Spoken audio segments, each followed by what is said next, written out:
Hi, this is Justin Beam with Reverend Entertainment and Shout Studios, welcoming you to brand new commentary on Darkman. Today I'm honored to be joined by filmmaker and fan Josh Ruben. Josh, welcome.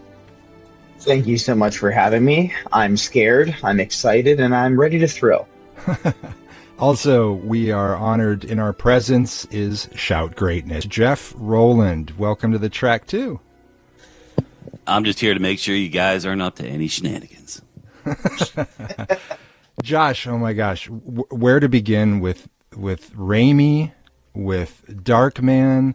Do you remember the first time you saw this film, and what kind of resonance did it have?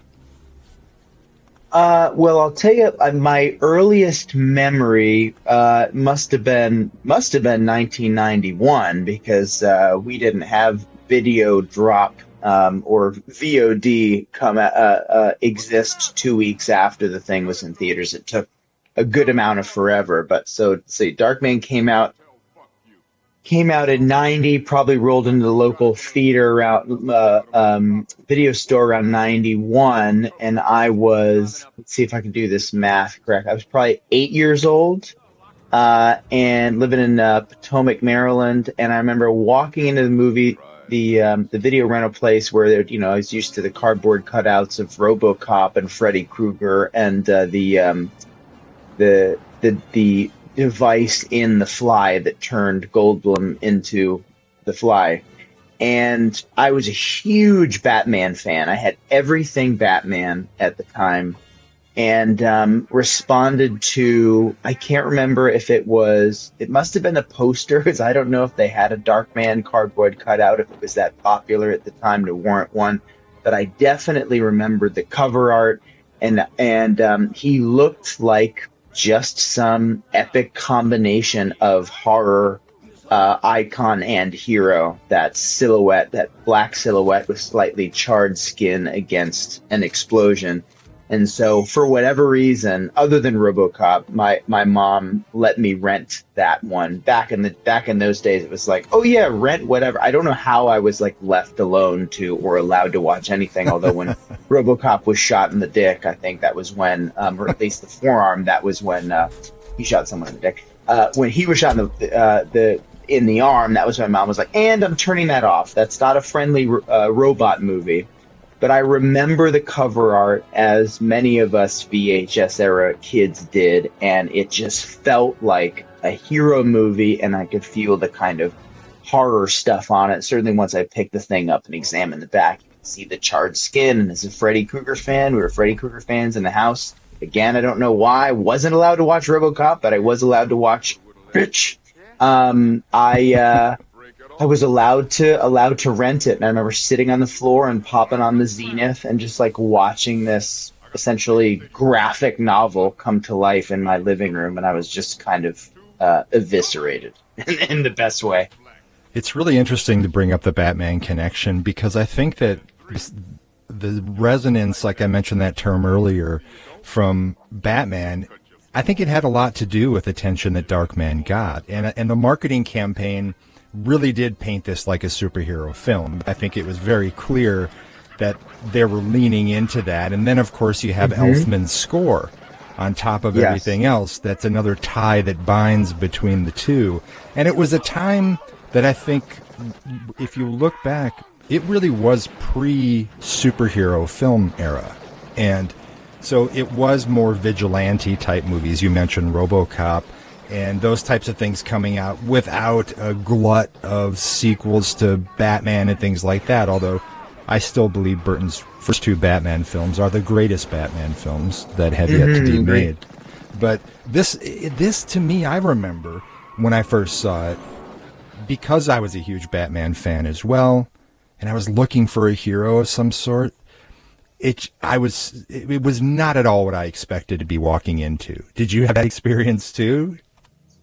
I mean, again, I was so young, and you just you pop just about anything on, and it just kind of is what it is, without any preconceived notions or the distraction of TikTok to sort of half-assedly watch the thing. Like your evening, your afternoon, your experience was the VHS tape. That was what we did.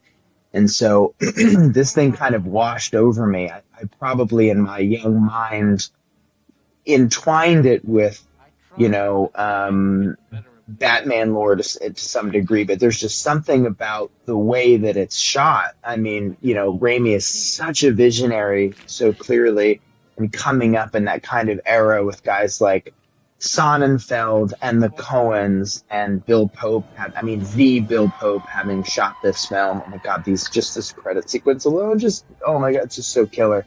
It was so imaginative, and again, just kind of feels like it just felt like you were letting this kind of comic book world wash over you. It's so transportive. And I think the thing that just really continues to like scratch the itch or light up my filmmaker palette is just that there is a texture for every part of my entertainment loving brain. I mean, down to look at the bold black font backlit with a red glow, the practical fog against black with these sort of hints of this universal monster-esque character and these like translucent cells. And that's just the credit sequence. We haven't even wait till we get to the moment when Peyton gets his ass kicked by Larry Drake's dudes, by Durant's gang in his lab. I recently was on a gig and showed my cinematographer that very sequence, and it can dig into it when we get there to kind of show as an example of we're trying to unpack a stunt for my recent gig, how to shoot it not only economically but creative as hell. And I think it's from when I was a kid right up until now as a 40-year-old man, there's just stuff that I can just watch and rewatch and enjoy about this film because it's creative in every morsel. I mean, just this sequence right now alone, and my God, in 1990 must have looked so high tech and so killer, but the truck in and the flashes and the color palette is just like everything. There's something to enjoy, even this kind of like green underlight of this printer here. My God. He just cared. He thought about everything, and that's something I want to try and bring to my work. I think that Raimi originally had a little bit of a smaller concept in mind for this, and it kept evolving and growing as he and I think Robert Tappert was his main writing partner on this, and they actually had their eye at this time on the potential for setting up a franchise here too. So this was really a building block for down the road at a time when there weren't a lot of non-mega budget films that were heading that direction. And I think it's interesting the process of evolution as stories go on, and this is a great testament to that because of the blossoming of the concept. You can speak to this as a writer and a filmmaker. When you start with a seed, it's the most thrilling process to sort of water that, to nurture that, and to see it grow through partnership with others. Sam Raimi gets the credit for his films, but they are symphonies of players. Tell me about the process of writing and how you approach inclusion with your creative sort of compatriots when you're approaching your films. Oh my God, I love that question. Thank you. I mean, I've majority been a solo. I've been the solo writer on kind of my project. So if it's, Scare Me, for example, my first film, that process was, finding something like The Seed was something in the zeitgeist at the time. It was, it was like the height of the Me Too movement. And I didn't want to make a kind of on the nose movie about that. But how can I take that special sauce about me, that thing that only I can do, or it is super specific to my weirdness, which is like what the Duplass's talk about in their book, Like Brothers, which is the movie that kicked my ass into making my first thing. What's that thing that I can exploit, that original thing that only I can kind of speak to and get excited about and can kind of explore and be the fingerprint that makes that movie stink of me. the fun thing about the inclusion in that regard, or even to, film I didn't write, like Werewolves Within, you then bring in your DP, you bring in your production designers, you get excited, your heads of department, your makeup folks with references. So many references, and so many times in the past projects I've been involved in, I've included the works of Raimi, if not Darkman for the eye light, for the cinematic low angles, for the creative kind of economic way of shooting action sequences, even for music references. It's chock full of references that are super specific, and that hopefully excite my merry band of crew members to come aboard and go, oh, that's what you meant by panning around the room and ending on a silhouette against the wall where, the X happens. You want to load folks up on tangible examples that bring your imagination to life, that make it, that make it doable for them. And so, my first film was, it's like every sequence feels like this. Let's play this suite from God. So much Danny Elfman, like the Catwoman suite. I can't tell you how many times I've used that as an example for my poor composers because I think it's so underutilized. The brilliance of what he did in that film and in a lot of the stuff Elfman's done. It's just examples. You take, I think it was like Tarantino who was like, all you have to do as a director is imagine the film that you want to see, and you then have to communicate it to hundreds of people, which he makes it sound easy. The trickiest thing about it is the communication. So it's the references are everything. Your filmic references are that's everything. Certainly that I have film references, music, etc., etc. And again, I mean, I'm not bullshitting. As recently as now, it was 2 months ago. On this late day in November 2023, where I showed my cinematographer a sequence in Darkman and a couple of lighting references, where I was like, this is the tone, this is the visual I'm thinking of to make this sequence feel this way. Josh, was this your first exposure to Sam Raimi? I think it was. I think his Army of Darkness. Had you seen Evil Dead before this, or no? Evil Dead. In fact, my first experience of Evil Dead was only Evil Dead 2. Was only Dead by Dawn, and that was way late. That must have been, God, I want to say 1999, maybe somewhere between 99 and even like 2004. So a super late intro to Evil Dead. But what I did watch a lot of, my two exposures to him were first Darkman and then Army of Darkness. I think I watched and overwatched excuse me, Army of Darkness, which Bill Pope also shot tons of times. I didn't know who Ash was. I didn't care. I loved the skeletons, the stop motion of it all. Oh my gosh, who's the most famous stop motion animator? Not Phil Tippett, but who's so inspired by. It was so clear he did the Iliad. Oh my goodness.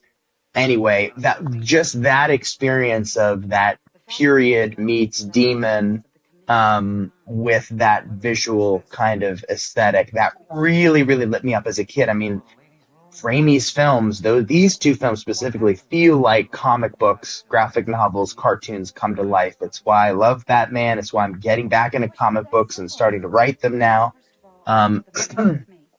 Tapping back into the stuff I loved as a kid and trying to bring that into, my career somehow. But yeah, I came in through an interesting door and angle with Raimi, all the while super exposed to, like Barry Sonnenfeld and his kind of style, because they all kind of came up together. It was like Cohen's, Sonnenfeld, Raimi. They had this collective of sorts. I may be inaccurate here, but they, coming up together the way Lucas and Spielberg and De Palma did, that these were the weirdo kids. And there is like a through line of aesthetic that I just really respond to because it's fun. It's fun and visceral. You talk about when you were discussing the creative process and working with people, trust is everything. And really, Raimi is one of these filmmakers who builds a family and then sticks with them. We talked about Robert Tappert. Robert and Sam go back to 1978. They were, it was his brother's roommate at the time, and they were making movies that, well, what became ultimately or evolved into Evil Dead. So Robert goes all the way back to that time, but Raimi has sort of built this army of trusted partners and carried them forward through his through his films. And I think that there are a lot of things that benefits when it comes to the creative process. And you can speak to this in terms of having shorthand with the people that you have around you as part of the various stages of the making of a film. Tell me about what you have learned from Sam Raimi and his approach and the people who have been around him through his art over time. We're at a perfect moment right now because Liam Neeson's character, Peyton Westlake, just reached for a phone, and you don't expect anyone to grab his hand in the foreground and for this room to suddenly light up with different characters, only for it to end up in a POV shot of a guy punching camera, like punching you in the face. And what I learn is, especially I learn so much more about filmmaking the older I get, because you start to go back and understand the mechanics of how certain things were done and go, oh, I know how they did that. It's all magic when you're a kid, but now you can kind of understand how the mechanics of it all work. Okay, that was a long wonder that began with, lighting the criminals up in, with this sort of track lighting or these sort of specials. So that's going to take X amount of time. But you're knocking out X amount of pages at a time with all of these kind of creative, visual solutions. You kind of see, you can see what more illuminates of the magic of the filmmaking. So what I learn is not only how creative and how, I hate to keep using the term economical, but it's super important in my business because no one's given me and may never give me 20 million or even, 15 million to do a movie, maybe someday, certainly not 50 million. But you can do a lot with a little. And it's something that I kind of came up doing and making shorts for the internet and moving on to do thousands of videos for College Humor, some of which are folks I still work with today. We learned how to stay nimble and think on our feet. And that is something that when you look at the work of Raimi, and especially, again, the older that I get, the more I understand what he did and how he did with little he had. I mean, look at this stop motion effect that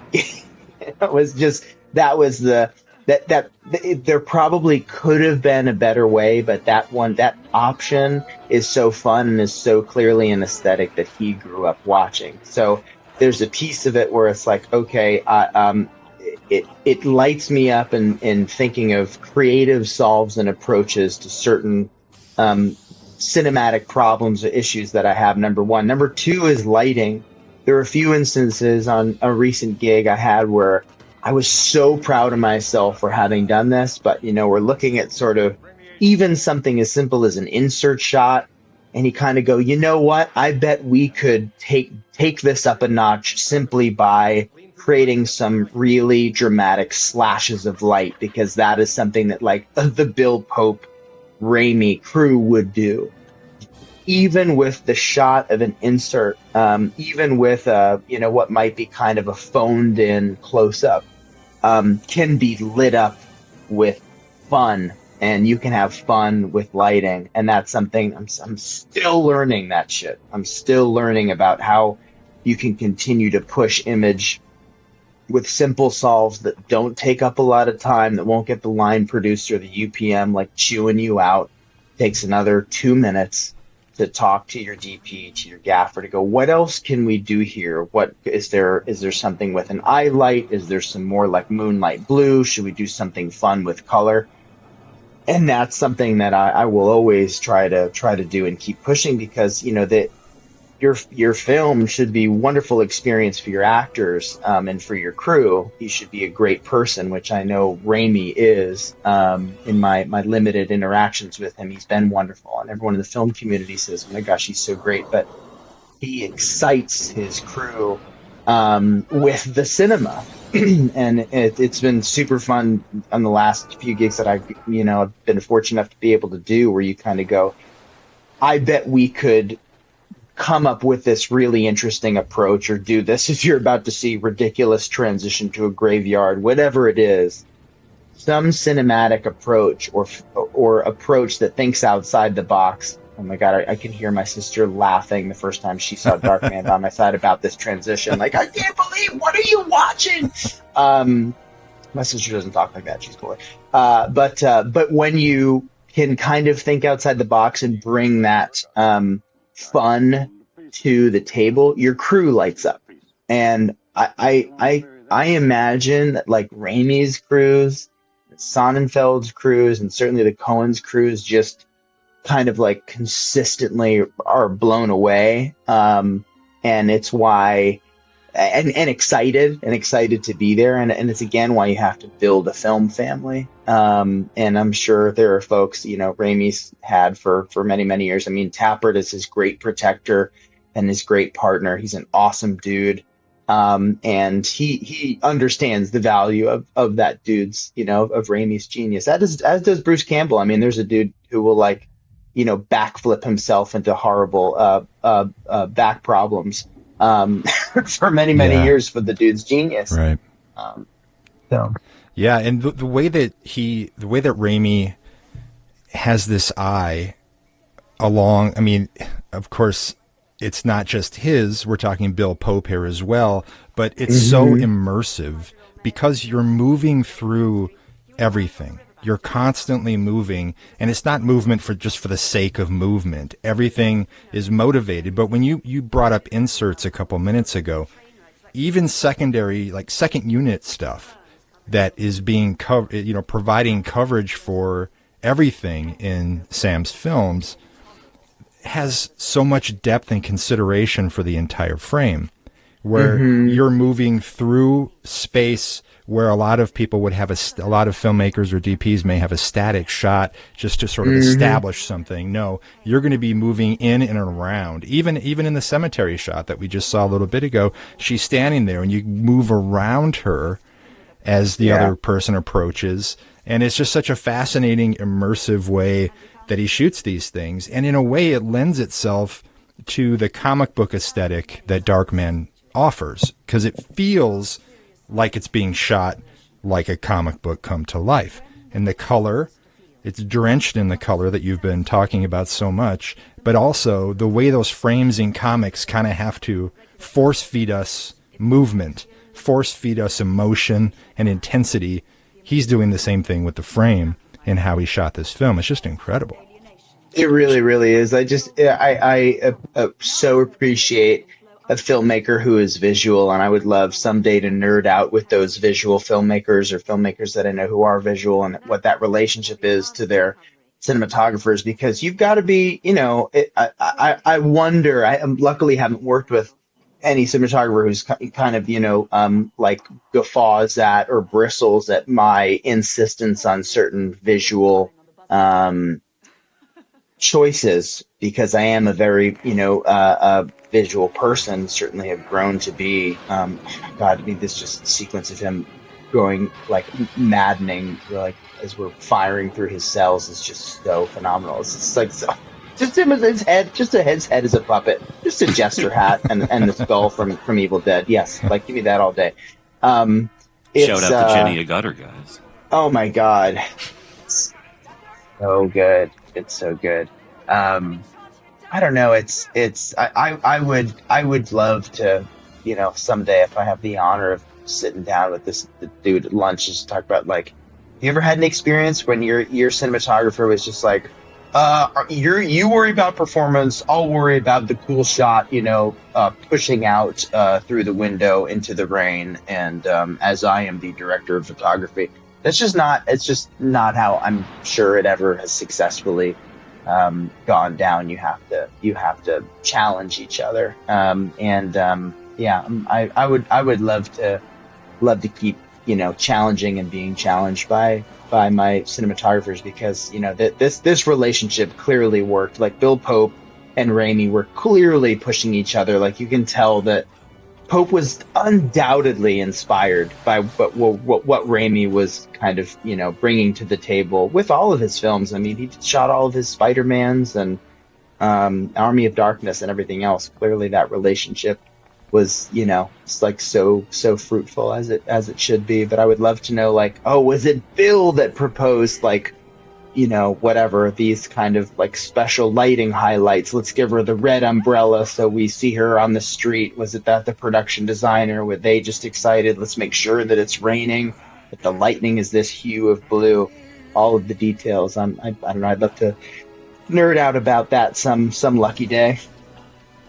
It's a total nod to Phantom of the Opera, the way that we're seeing this thing set up. And the rain is nearing Blade Runner level at this point in the film. I love the practical use of the environment, not just setting a set, but everything in the alleys here, the water running down the downspouts and things. It is so thoroughly conceived and presented. And you're feeling sympathetic for him, because, in so many ways he has the world working against him in this case. It really does, though. There's this echo of Phantom of the Opera in my mind from the first time that I saw it, which is a challenging character, especially for younger viewers and readers, because he's sympathetic, but he's also something else. And as is any universal monster. Absolutely.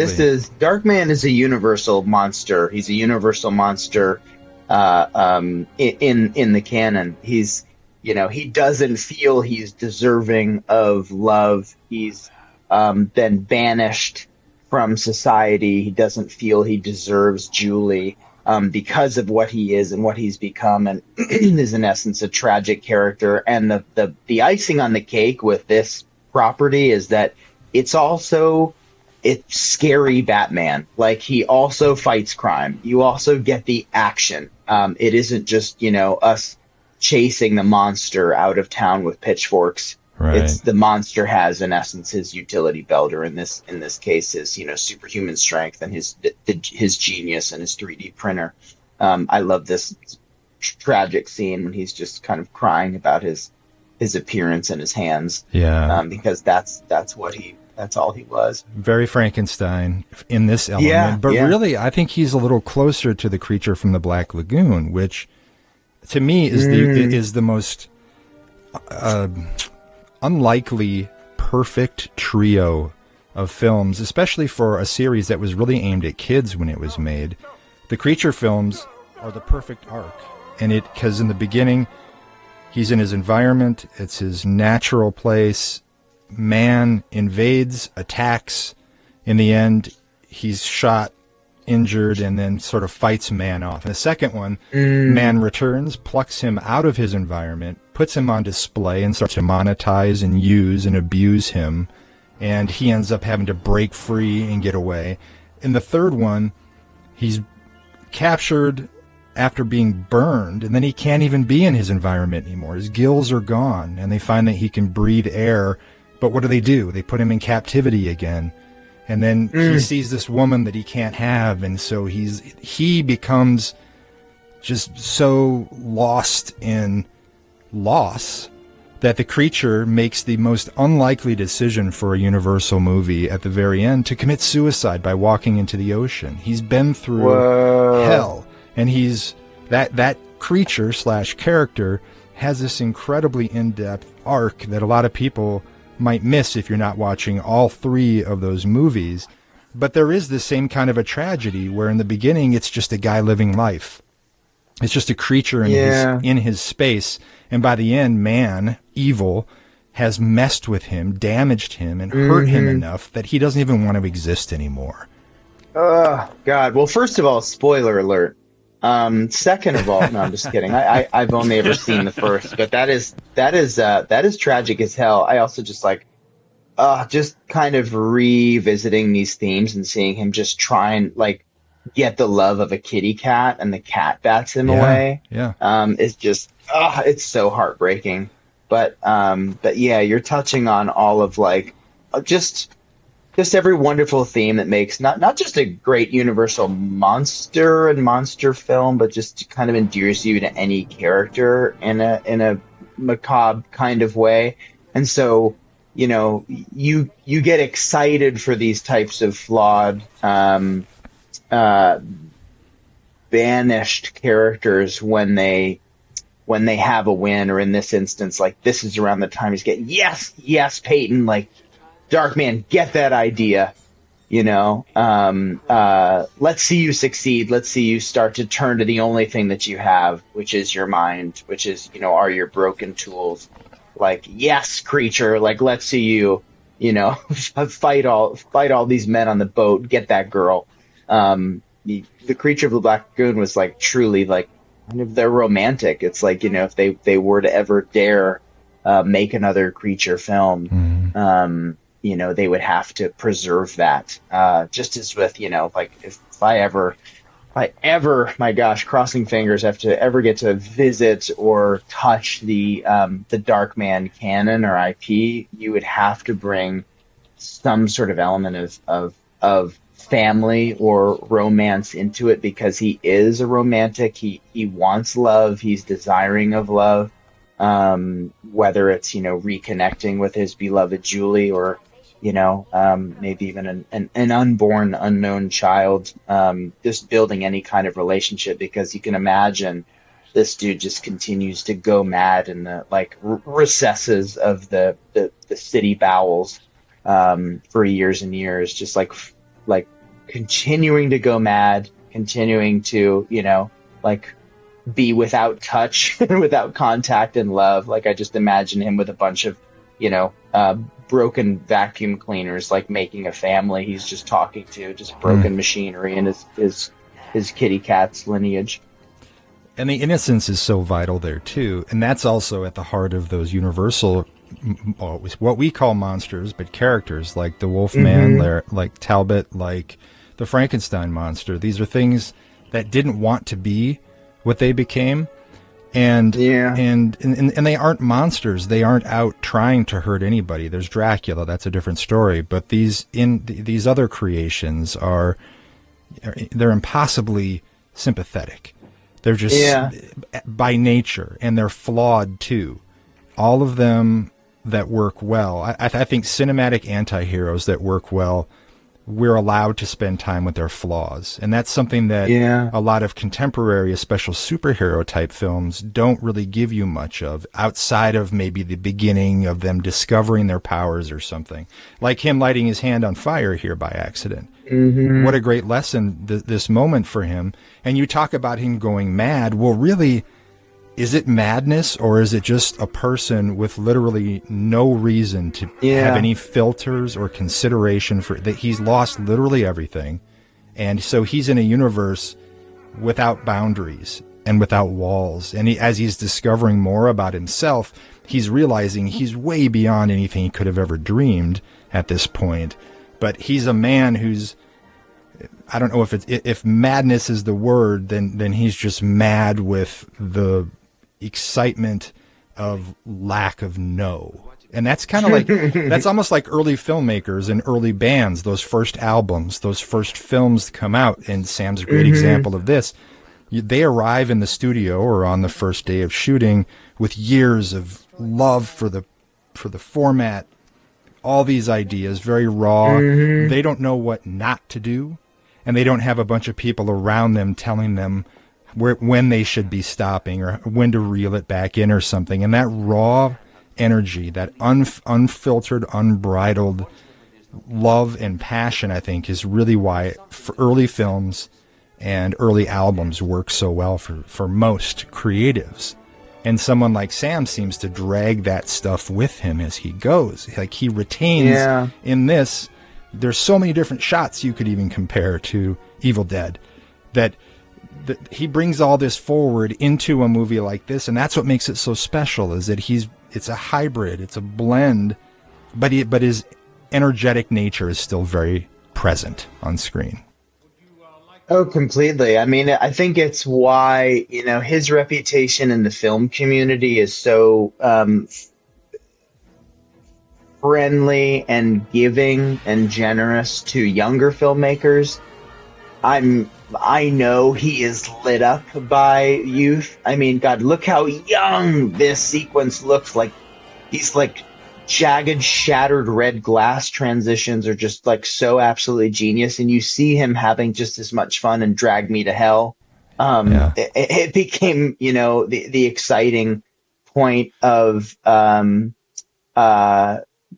P&A with Doctor Strange, with Raimi's Doctor Strange, which I know he sort of inherited from Derrickson, but that was part of why a lot of folks went to go see it. It was Raimi's return to Universal, and some of that Raimi touch. I haven't seen the film, but did kind of come out of the trailer. But you see him consistently producing, and you hear about Raimi constantly meeting with young filmmakers.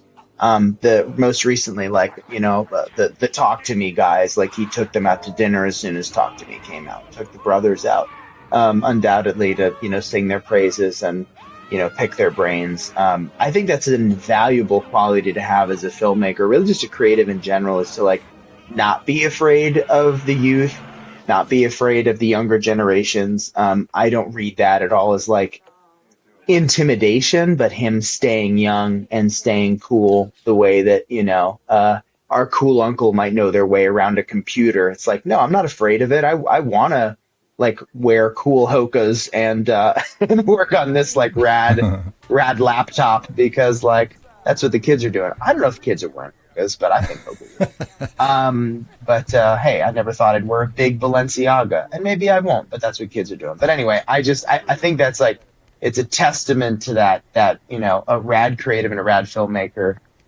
those older artists that are regarded by the youth are ones who are so unafraid of it, and that will forever keep him young. And I'm sure in the next film that we see, which undoubtedly will be smaller than any Marvel picture, and he won't care because he'll be having a hell of a lot of fun, will have those youthful flourishes. And that's, it's such a joy to watch. This dude's just still a big kid at heart. It's hard to imagine him, making Lincoln someday. Not without a fun truck-in transition through an eyeball. Yeah, two friends of mine, Scott Beck and Brian Woods, from fellow Iowa. Oh, I love those guys. Guys. They're the best. Yeah, and Sam believed in them for 65 and brought them to sort of the grand stage, and that was a huge moment for them.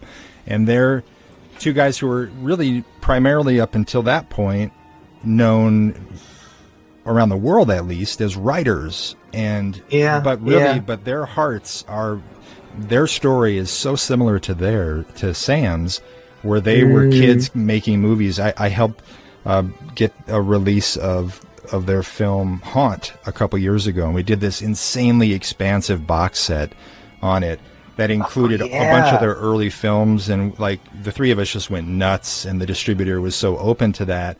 But you can see it when you watch their early films, that again, back to that lack of filter, that they were pouring so much into these things with no money, and knowing that there's nothing to do with it in terms of recoupment or anything, and just going all in and letting heart and creativity drive the train. And that's the Raimi recipe. It absolutely, I get the relationship between those three, because Scott, Brian, and Sam, I mean, just imagine sitting at the table with the three of them with their fresh, open perspectives. Very, very cool that he's supporting young filmmakers like that. Yeah, to your point. You're reminding me of a memory I have. I don't know how we had the connection to Barry Sonnenfeld. I was at a commercial production company. I used to have a directing partner, and we were doing pretty well. This is back in the day. It's '08. And one of the guys who worked at the production company where we were signed was like, my I can't remember if it was his father-in-law, but he had a relationship to Barry Sonnenfeld. And we just kind of lit up at the prospect of sitting down with Barry because he has this kind of, similar kind of fun, visceral aesthetic that's just like, if you're a kid and you're watching, the Addams Family films or, that first Men in Black, what have you, you're looking at his early work or his work as a cinematographer, you're going like, oh my God, this dude is just, he makes stuff that's fun to watch. This is a creative force. And we had dinner with him, and he was also super open and super sweet. And I'm sure in that regard, like, stays quote unquote super young as a filmmaker. It's such a necessary thing. It's like in my fantasy of fantasies of being, like fat and happy producer, wearing a nice blazer and still being like somewhat cool, is to keep a relationship with these younger artists and to stay involved in the art through them, and to kind of, would be such an amazing thing to like be looked up to. I think that's such an exciting thing to kind of play mentor to folks who, may not have otherwise had a chance to see something in other filmmakers and actors. I do that on every project. It's like, oh my gosh, if we can give this actor a chance to do their thing and then to watch them excel, and they're excelling or given an opportunity because you gave them a chance to do something they haven't otherwise had the opportunity to do previously. That stuff is so exciting to me. And I think that's, again, a through line, what I continue to hear about guys like Raimi, which is just so rad. So it's amazing what like being nice and talented gets you. Yeah. You know what I mean? It's like nice to have that reputation of not being a total nightmare trash monster. Nicholas Worth is so good in this, and he has a rich lineage in genre film too. This is another thing with Sam casting, is that he brings people in that he loves and respects, that have roots already in the game that he's trying to play. I mean, he goes back to even a Blackula Scream, the Swamp Thing, Don't Answer the Phone, Hills Have Eyes 2. It's like the list goes on. And then here he gets to this incredibly cool chance to play sort of the fake character. Two versions of the same character, and he's so wonderfully twitchy, and then here just intense. What is happening? I think Worth is one of these under celebrated character actors that I wish we had more of today, because it feels to me like the character actor is kind of lost in today's beauty first casting preferences. Yeah, I think you're right. And I mean, the beautiful thing that he did in this film is everybody essentially gets to play two parts. Yep. The exception of McDormand, who didn't want to play the damsel at all, which I think is such a rad piece of trivia, that she just like wasn't super into, being in distress, like being the kind of romantic interest. And I don't see at all McDormand taking a backseat, by the way. I think she kind of gets to play such a tough character and brings so much to Julie. But I totally agree with you. Again, it's rad to see all of these character actors do more, especially Worth, than typically before. It reminds me of, like, this is so specific, but Philip Seymour Hoffman playing Tom Cruise in Mission Impossible 3 was such a specific and such a fun thing to see, and them react to each other. It's just like, it's a classic device that always just like tickles me. And just as an actor too, it's just, I'm like, oh man, what a fun challenge, what a fun day on set that'd be. And he did it here. He does it in droves. Another person who just hits home runs left and right here is Tony Gardner and his team on the makeup effects design. Everybody, it's a who's who. He, in terms of the folks that he normally, his family again being brought into this, and they really gave it their all. I mean, the bubbling face effect that we saw just a couple minutes ago is so natural. It doesn't feel in any way synthetic. It's not Boutine in any way. I mean, which I love Rob Boutine, but it's just like, no, there is a natural quality to it. You know exactly what's happening because you want it to contrast with the nightmarish kind of Kruger skin underneath. You know what's under there, so you don't need to take it too far. Yeah, and that's not showing your hand the entire time. You don't need to lean full into gore and Gru to. It really the bandages around the face. It's the Invisible Man, but with the horror underneath, and back to our Universal connection. But just showing hints of it, and the more that he reveals, the more that bandage rots away. The more the audience is exposed to the real tragic horror that's underneath there. And so for as many effects as this movie has, Tony and his team, I think, really employed subtlety to great effect. They really did, and he's still killing it. I mean, the dude is still working on it. For everything I hear about Gardner too, I actually have a buddy who knows Gardner, just as, again, like, just one of those generous dudes. I mean, even like guys like Gardner and Nicotero, they're all, you have to by nature be crazy collaborative and kind of fluid just to get, reputation with filmmakers, to want to work with you. It's like, oh, they're super amenable. You don't want it to be, without or outside of reason. But you have to kind of be able to, like, play the jazz as a filmmaker and go with the flow. And, like, makeup folks and special effects makeup folks are usually so easy. But I hear just the best things about Gardner, and love that he's, like, still doing it. Like, just did Hocus Pocus 2, like, still doing it. Like, what wonderful loyalty, still, like, doing up Doug Jones, making him look kind of, wonderfully awful. I love his work. That if y'all who are listening get a chance to, like, look at old Darkman set photos, there's a great one. There's a few of Gardner posing with Neeson, just, like, giving his thumbs up with Neeson's just, like, awful maw. It's just so it's so fun. It's also crazy to think that this was, like, Liam Neeson's first starring role. Like, what a one to jump into. He said, was it that Raimi said he loved his kind of, like, is it Spencer Tracy or, like, Clark Gable-esque kind of energy, that he, like, has that charisma, and you strip that away and you get a guy who can emote through all of Gardner's makeup. But it's also testament to Gardner. It's like you still get to see your actor through all of this wonderful gore makeup. That's a wonderful testament to Gardner and his team. Yeah, Neeson having the tears in his eyes in that last dissolve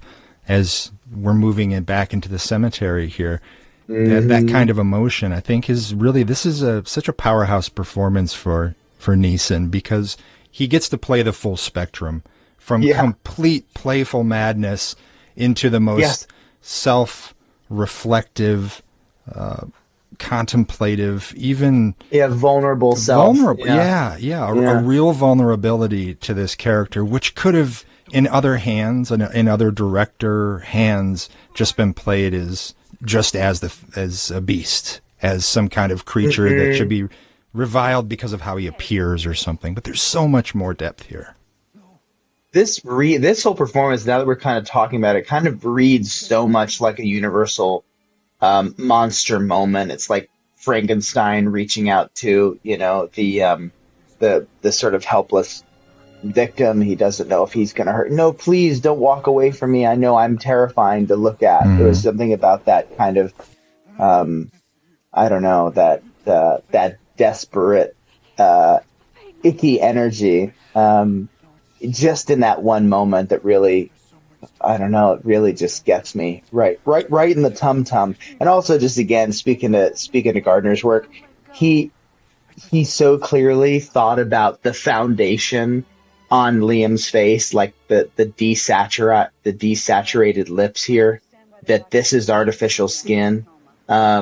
And you can see the detail of kind of caked makeup, that Liam is like wearing a mask, and that's like present. I think that's just like, it's such a specific detail, but it's so rad. And I also love that we're getting to the pink elephant moment. There we go. That fucking elephant. Oh, God. Yeah. But to talk about, like, what a wonderful spectrum. It must have been so exciting for Neeson to do this. And I wonder if he'd do a Darkman 2, you know what I mean? Or just a little Candyman reimagining, but in the Darkman world. Like, come on, Liam, you're still kicking ass, playing, the Ice Road Trucker, doing the Taken flicks, would you put the makeup back on, or at least like do the Aaron Eckhart Dark Knight move with some nodes on the face and punch some bad guys one more time? I think so. He's still got it. Scarred, that you couldn't bear to look at me anymore. You couldn't even bear to have me touch you. What then? Huh? I don't know. Honestly, I don't know, Kate. But why do you ask me that? I mean, look at you, you're fine. And you're back. Yes, I am back. And I guess that Raimi had a real hard time through even the editing process on this after they had everything shot, because he was so distinct in his vision that I guess he kind of, there was, what I read is it's rumored that there was an editor that basically kind of lost their mind in trying to work with Sam, bringing this thing across the finish line, because he just, the first editor wasn't getting it. And so Sam had to push through with a new lineup of folks to assemble the thing. And so it seemed to be a bit of a conflicted relationship that Sam had as this thing was moving through its later phases. There's a great article. It's like I can't remember if it's like the 30th anniversary, like retrospective making of Darkman. Great interview with Tapper. I think Campbell weighs in, and McDormand. I think Liam too, talking about just the making of and the process and the hours in the chair, sure, but also like the drama of the studio stuff. And it's like, I'm not going to get this. I should have brushed up on this trivia before we all chatted for this forever commentary that will be cherished by the film community forever. But I believe Tappert intercepted the studio with Sam's edit, and got not the studio's edit, but Sam's edit onto the screen, and like all but lied to get it out. And the studio essentially, they couldn't do anything about it. So like the vision that Sam wanted, or the version of it that was more Sam's vision, is what ended up kind of getting out there and getting reviewed. Thus like cutting Universal out of the process. So it was just like huge drama, but thank God, even though it wasn't like received crazy well, the fact that it was shot, it's insane to me. This movie was shot for something like, I think 14 million back in 1989, which is unfathomable considering, the helicopter effect alone, or sequence alone, we're going to see shortly. It made 50 mil. That's still pretty good. And Tappert told me in a special meeting we once had, where I was begging him to do Darkman, that they cleaned up in VOD. I mean, they did get their franchise. It was with Arnold Vosloo, and Jeff Fahey, and Larry got to come back. But Return of Durant and Die Darkman Die, like those movies cleaned up, and I definitely begged my mom and dad to rent them for me back in the day, and certainly wasn't as blown away, but they got their franchise, and people still, like, I think as of couple of years ago, you could get the brand new Darkman vinyl. I mean, the fact that you guys are doing this release is just phenomenal to me. People are discovering it. I do wish that it blew up all the more in the way that, I don't know, bad comp, but like Big Lebowski did all those years later, or Wet Hot American Summer. It's like Darkman still feels a little obscure and still a little bit like that special genre gem for us film lovers, like Raimi lovers. Yeah, it's tailor-made for more comics, for books, novel offshoots and things. It's just it feels so much more than what it is. And Larry Drake here is someone to address as well. I remember I first encountered him on TV when I was a kid in Dark Knight of the Scarecrow, which that movie absolutely terrified me as a child. I hear that's pretty great. I gotta hunt that one down. I mean, this dude's got quite a look. Was he a villain? Because he's got the vibe. It's a sympathetic turn in that one. He plays a guy with developmental disability, and he's kind of the neighborhood oaf, I guess you could say, for lack of a better term. And it's these sort of redneck locals who can't stand him just because he's different, right? And and this girl ends up getting attacked and dies, get attacked by a dog and dies, and they all blame him for it. And the reason it's Dark Night of the Scarecrow is because his mom is trying to help him figure out how to hide from this posse of these local creeps, and he ends up hopping in a scarecrow costume and mounting himself in the middle of a cornfield, and then they come and they kill him, but then they start dying off in these crazy ways. So it's like this revenge thing being played out. And is he alive? Did he survive? Is it his mom? And this was a made-for-TV film, 1981. Wow. Oh my God! So it's just on Channel 3. Like, you can catch Night of the Scarecrow. That sounds wonderfully terrifying. It's like the way I saw like all the Friday the 13th films, like in my sister's room, just on cable, just right before Freddy's Nightmares. Yeah, and never shown in the right order, right? Yeah, no, not at all. But not at all. Larry did in that film, in a lot of ways, what we're talking about Neeson doing in this one, where he is this character that you really feel for. They present a real depth that allows the audience into some kind of connection that isn't often offered for a character that would be put in the position that they are. And but Drake has been on so many different TV series. In fact, at the time they were shooting this film, his most famous episode of Tales from the Crypt was being aired in June of 1989, and All Through the House was on TV. Tales from the Crypt. Oh, wow. Arguably the most popular. Oh, my God. And he plays the killer Santa, if you'll remember, in that one. I am just putting that together. That is my God. Was that the pilot? Was that the first? It was the second episode. That is out of control. My mind is. I mean, I knew he looked familiar, but I didn't put it together. I certainly knew he was Dr. Giggles, which I also hear is like, if you revisit Dr. Giggles, evidently it's like just as killer a slasher as, you know, anything. You could double feature it with I don't know, Barbarian, and apparently it still holds up. So that warrants a rewatch. We'll bet. You're blowing my mind. Available from Scream Factory. Yeah, there you go. Hell yeah. Thank you, Jeff. Dude, yes. Well, of course that makes sense, because how can you forget those eyes? And they had to do so little to him. All Drake needs to do is just like make a face, and then he's the deranged killer. But wow, yeah, blowing my mind. Makes sense. Yeah, and this is the sequence where they're really playing with the two versions of the same character face to face in this whole scenario. That 360 camera move around him standing in front of himself / a double. But the way that played out is just so perfect and flawless in its presentation. And then all these practical effects in play with his face, back to Tony Gardner and his team. Look at this.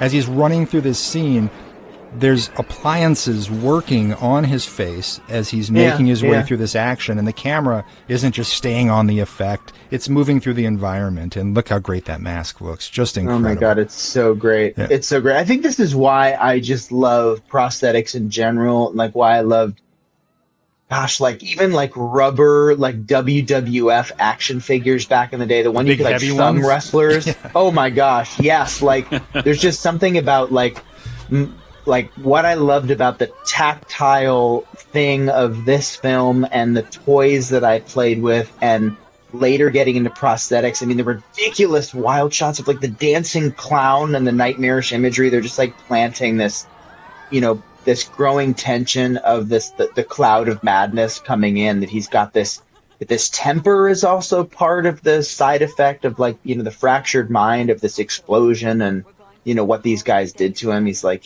got this PTSD that will only grow, will never get away, will only cloud. But I just love that he's building tension with these kind of like rubber freaky accents.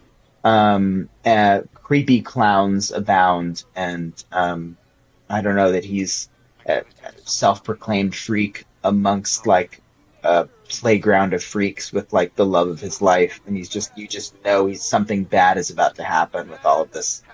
Oh God, like close-ups of freaky teeth and like poor outsiders of folks on the outskirts of humanity, like this poor thing. Like, who would have thought there'd just be an image of a circus freak in this movie? But like, oh God, this is triggering for me. Give her the elephant. Yeah, all right, everybody at home, cheer along with us when it happens. Yeah. Oh my God. Yeah, man, fucking awesome. Um. Oh my goodness. It's just like this is probably where Universal, Sam's editor and Sam were really kind of going at it. He's like, no, I want to make it weirder. Like, let's make it weirder, guys. Please. Like, please use the low angle shot of the clown dancing because we have to show that he's about to lose his damn mind. Oh, there it is. There it is. This is the one thing I need for The Office. Yep.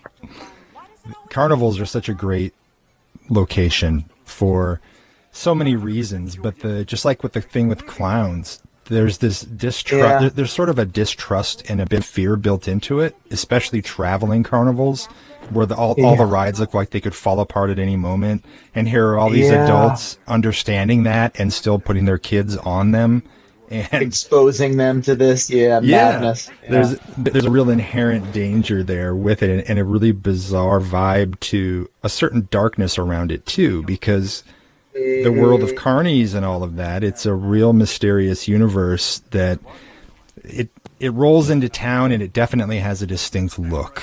And so to put these characters in that environment of joy, knowing it's that juxtaposition of joy and darkness that he's experiencing internally here too. Here we go. And in broad daylight too. Here comes the fracture, and just an incredible transition. As we like catapult through his like cosmic madness brain. I said, get lost. Oh, there she is again.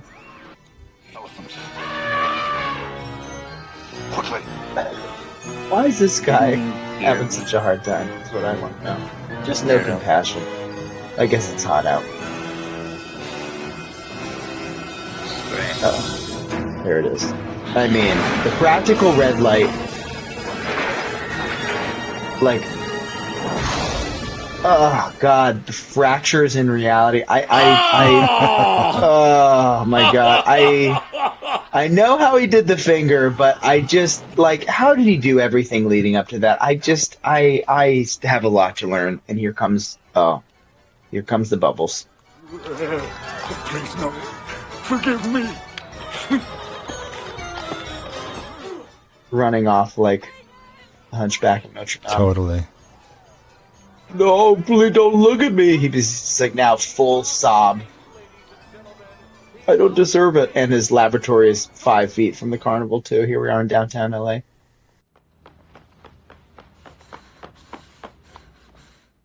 The smoking trail as he runs. There it is.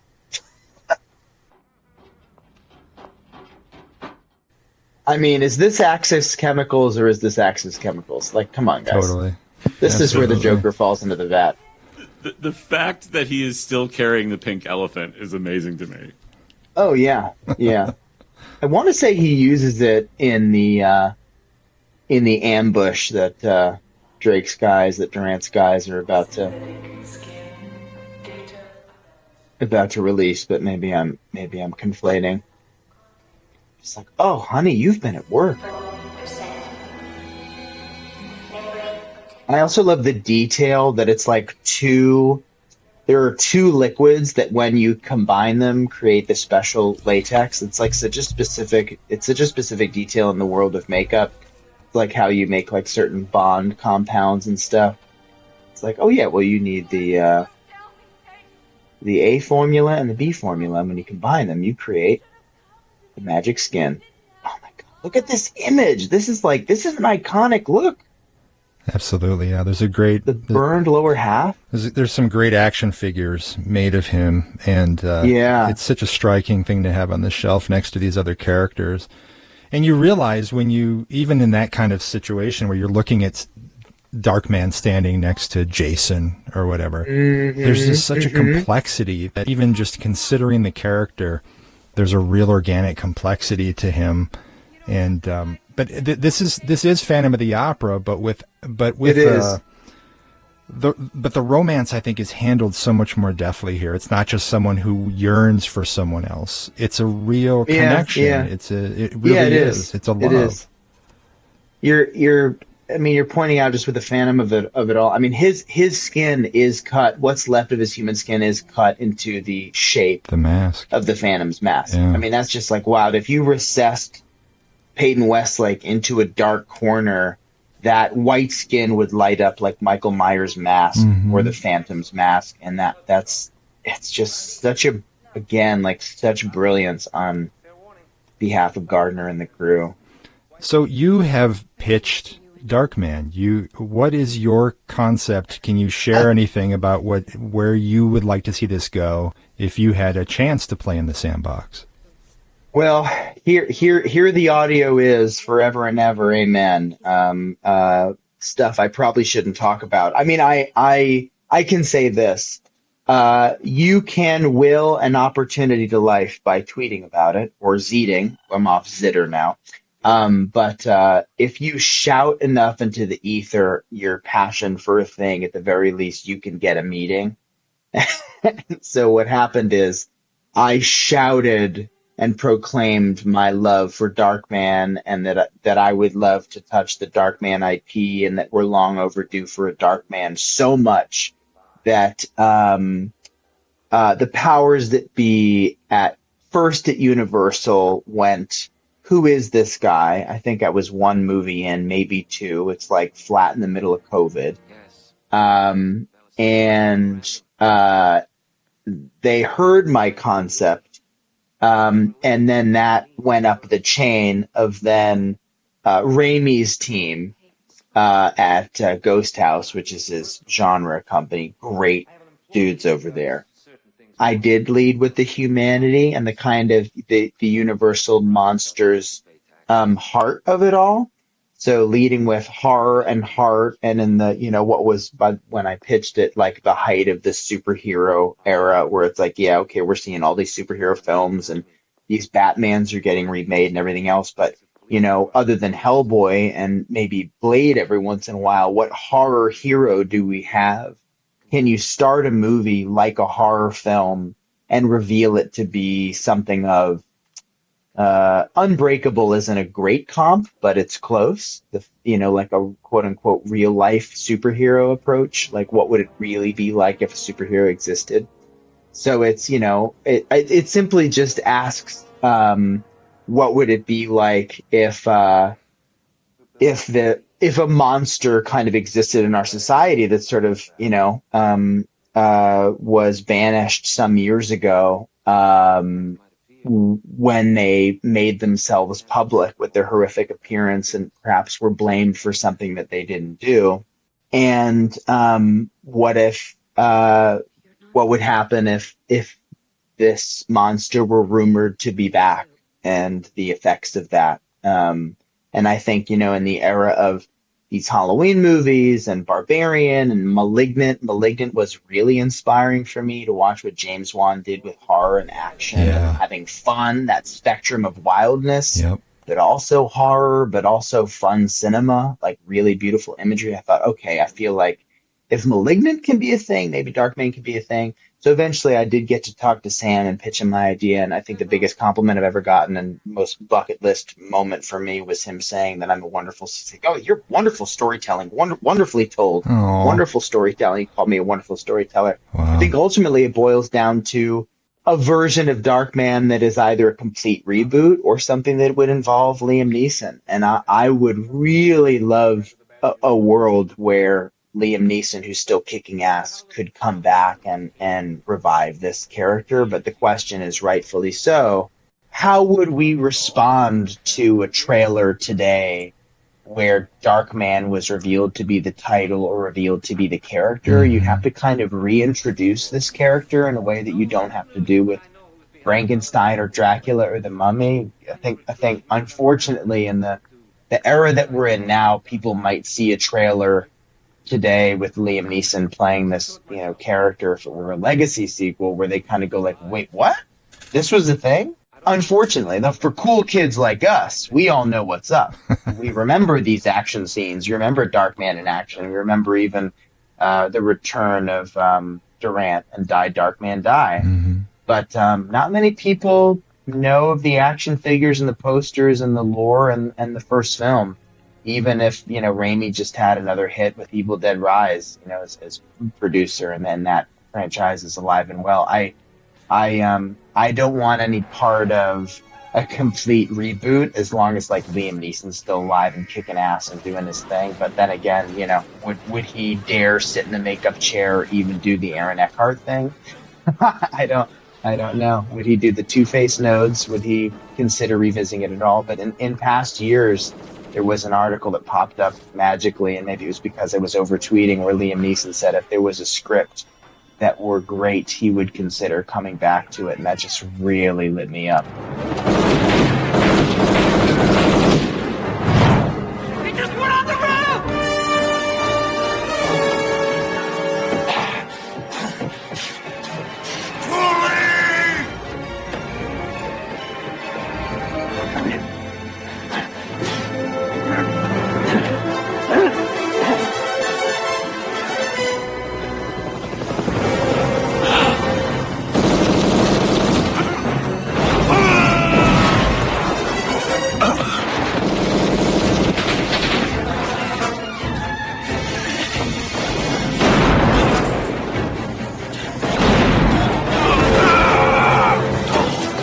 So we'll see. I mean, maybe someday. I think, folks, the first thing I've got to do, maybe the time you guys are listening to this out there, I'll have made a film that made some exorbitant amount of money, where people go, do whatever you want to do. What do you want to do?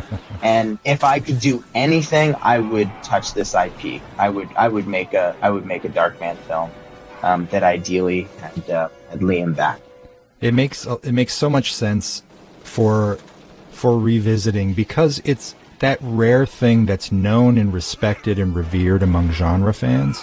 So the inside people, like, the real hardcore fans know it, but it's also, so it has a rich history already and a story, a mythology around it that can be updated and that could be presented as new with a nod to what was before. It just seems tailor-made for that. And as I have watched this over the years, similar to how Tim Burton handled Batman, this really is almost like the character of Darkman could be a radio drama. I mean, this could be classic radio, this character and the story around him. It could be It could be an old serial. He just fits in with classic storytelling, exciting adventure stories built around this character, and it's really like an endless well, I would think, for possibility.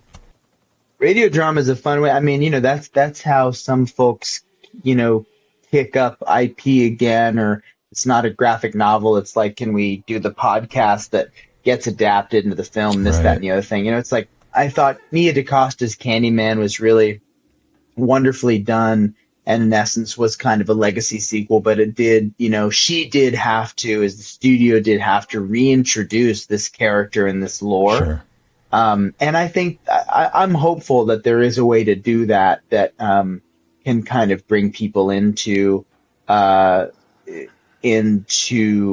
a legacy sequel version of Darkman, where you could, but I do think it would be tricky. It might have to involve the assistance of some like rad writer brain collaborator come aboard, and what's the most clever way to do this? What's the most exciting kind of way in? But I think it can be done. I think as long as there's a world where people are still interested in things like Hellboy, and we're Malignants and Barbarians, and Batman's, people keep challenging to different takes on Batmans, and we want to see older Batmans and newer Batmans, and are just excited about, I don't know, just genre bending and genre stretching. We live in a world where Nicolas Cage gets to be in people's nightmares, for God's sake. Like in dream scenario, there's so much possibility in cinema, and people are open-minded. I'd like to think that we'll get the opportunity to come back to this world someday, because it just rules. But that double fake right there with the mask is one of my favorite moments in the whole film. It's such the tape. The tape behind the mouth. Even the audience is like, oh, we know what. Wait, what is happening now? And then there's that second reveal. That's so great. And here, at this point in the film, the action is finally on his turf. For the rest of it, he's the ghoul creeping in the shadows. And now they have all the tech, they have all of the weapons and the means and everything, but ultimately they're in his labyrinth. And it's something that he has only fashioned through his madness. There's no grand design to this, like Laurie's trap basement in the new Halloween. Like yes, exactly.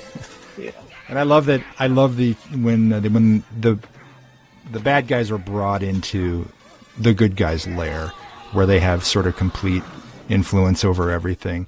And it doesn't matter if it burns down. It doesn't matter what gets destroyed, because the place is, he came into it not wanting to be there. He can leave it. Who cares? Let's set this same knot up with that little knocker woodpecker from the beginning of the film, and do a little nod back to where we all started. Yep. Oh my God! And the hologram fake out is just too good. Yeah. And I really appreciate that Liam got to get his ass kicked, like wearing the Darkman outfit. Like his face is in use as he's going toe to toe with Durant before he rips his mask off. This helicopter sequence, I couldn't tell you how the hell they did it. Yeah. Of course, this is green screen, but he's really flying around, not here, but like true live style, being flown and swung over Los Angeles, and it's insane. Like once this stuff is real, and I understand if you're stunty, you're hooked up, that's fine, that's harness world. But once they get down to like the highway and at the building, I just don't know. I don't know how they didn't kill everybody. I would be terrified to do this. This is like so Tom Cruise level. Like that was a real shot. There was an actual helicopter right below him. That harness goes and you get chopped to pieces. Sure, yes, we see Tom Cruise do stuff like this these days, but this stunt is insane. Like, look at this. It's downtown LA. Yeah. The proximity to the buildings, the proximity of the helicopters to each other, and there's a suction that happens with the helicopter's rotors. I mean, it really is incredible. The stunt play on the end of that line is one of the bravest that I've ever seen in cinema, and it's such a wild moment for him because he's completely at the mercy of these guys and the city. So these buildings are his enemy. These guys are his enemy, and then step in that fun little moment on the corporate desk there. Pardon me. Yeah. Oh, always a fun moment.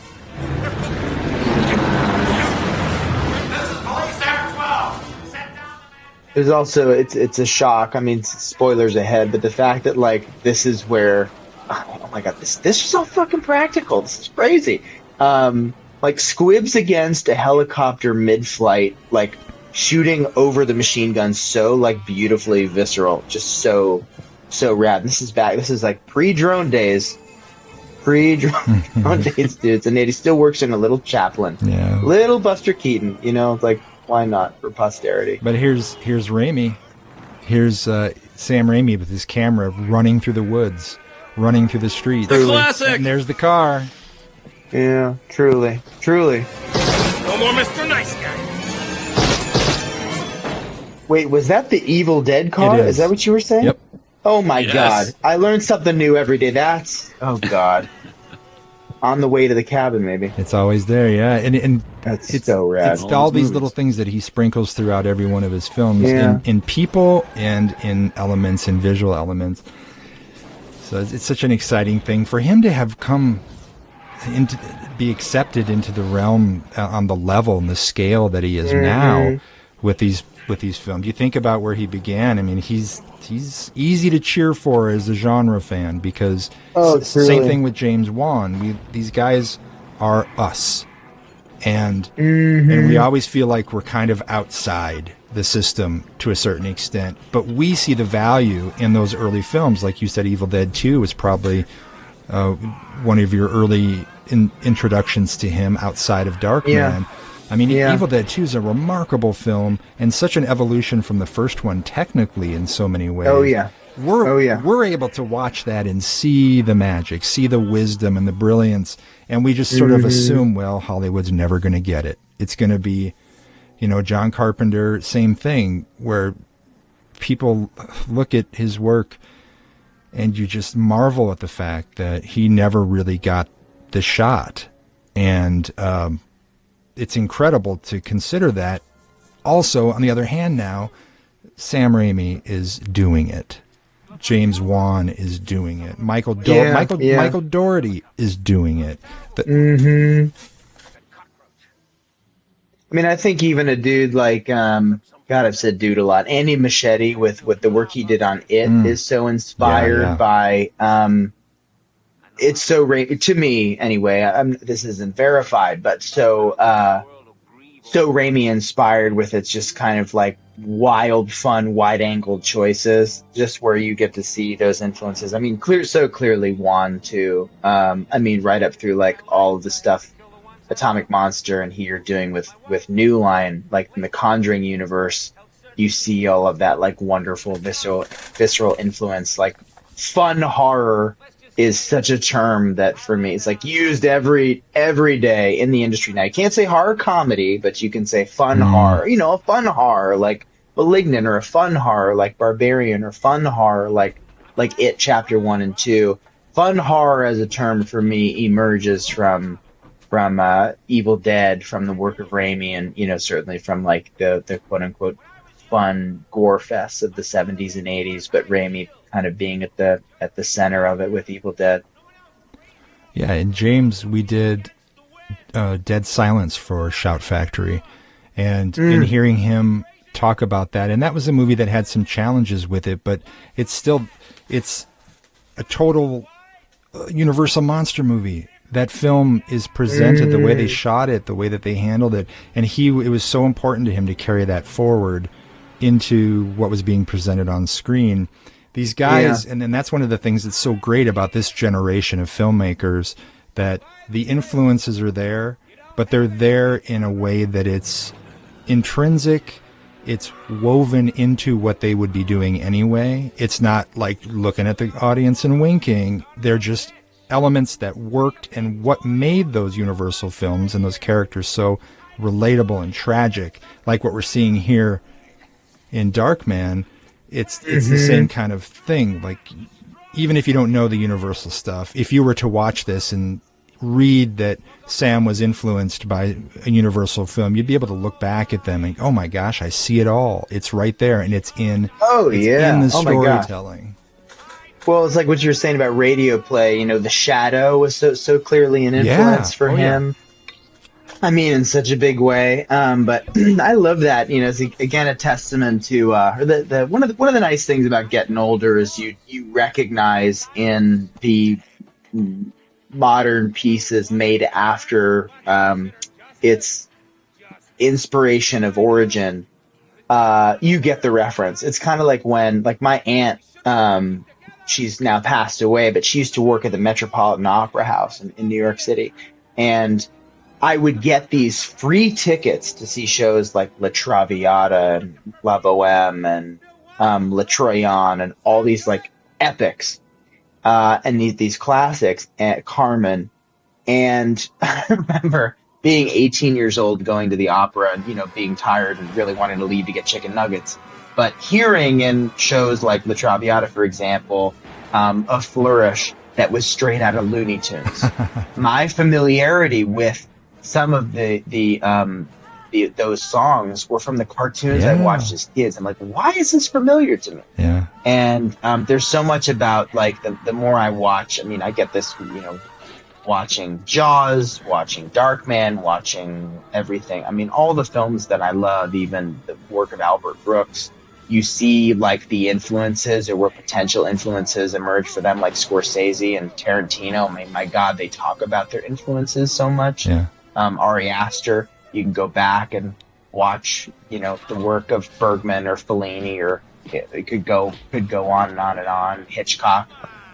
and see how they kind of interpret or bring in their influences into their work. And this is just like rife with everything Raimi loved so clearly as a kid. He still brings it into his work these days, and so does Edgar Wright. And I think why people compared, certainly my last film to Edgar Wright, they called Werewolves Within Edgar Wright light, is because I think we both grew up kind of loving these like Sonnenfeld and Raimi joints. I love how clumsy this whole sequence is. There's nothing. Yeah. There's no dominant player in this whole thing, and I think that element of danger, it's similar to Sam, the house in Evil Dead, where no one is safe. No one is ultimately in control of anything, and the environment is so chaotic and full of danger and pitfalls. And so to have these two trying to keep their balance on these beams instead of heroically running across them. Like, Peyton isn't necessarily an acrobat, so he wouldn't know what to do up on these high beams and things, but the intensity of the fights maintains through this whole sequence up until he's trapped here. Yeah. And here's your trapped prophet with the bolt in his hand, and the way the whole thing is playing out for him, it's almost like a wrestling match. You brought up wrestling figures earlier, where the heel has the one up for most of it, but then you start to see little notes of him coming back with consideration for the hero on the outside. It's Macho Man protecting Miss Elizabeth as he's swinging into action here to catch her. The Iron Sheik and Macho Man Randy Savage just punching each other. I mean, I also just love like the graphic novel leap here suddenly. Like, of course, the businessman is suddenly an acrobat because he wore tie steel with his dad. Like, right. Yes, let's bring in that excuse. And here's our Hans Gruber Joker pre-drop beat. It's just like, come on, man. It's just so good. You let me die, and you become as bad as me. It's this last line he has where we find Bruce Campbell on the street. Yeah, kid. I know you too well. You and I are a lot alike. Dropping me. It's not really an option for you.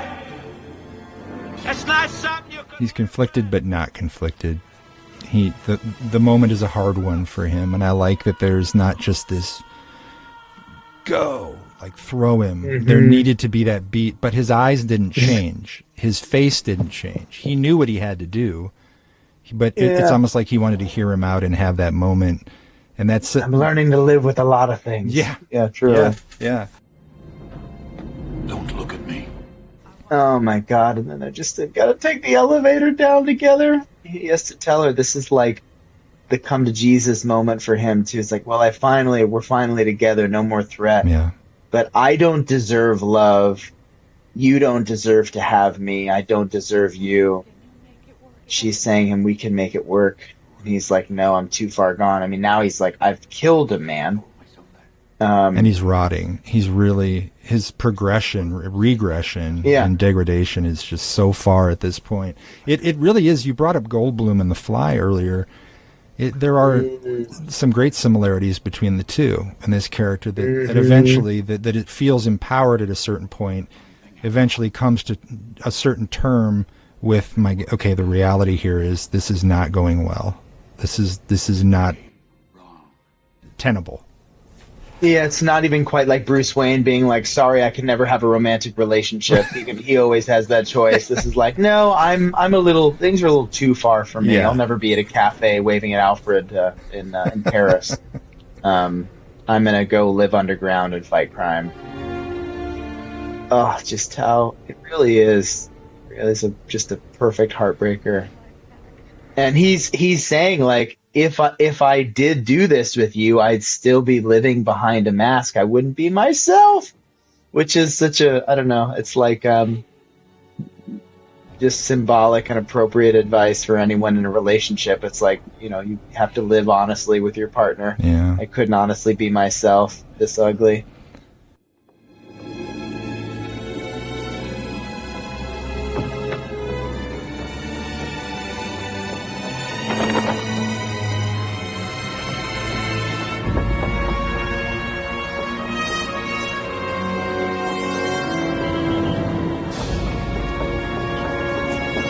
When you met Sam, how did you address your love for Darkman? He loves talking about the heart of properties. Oh my God, there he is! Yay! There's Ash, baby. But you lead with heart and humanity, and so I led with, this is a horror film with heart. You lead with, talking about the emotion of the piece, and that's what had him kind of, I think, lean in. And then you hit him with all the kind of, the icing on the cake. And while it didn't work yet, the fact that I got to just talk about my love of this film to the man who made it and the creator of this wonderful property was just like, that is the bucket list item of bucket list items. And I can't believe it's over. I could hit restart. I could be kind, hit rewind and watch it all over again. This has been a real treat. This has been wonderful, Josh. Thank you again for joining us on this track, and Jeff for putting this whole thing together. A real loving tribute to this film, to the work of Sam and everyone else that we were addressing throughout. Gentlemen, it's been wonderful. It's been wonderful, and special shout out to physician cameo John Landis. What a treat. Yes, thanks so much, Josh. It's been a pleasure, guys. What a joy. Bye, everybody.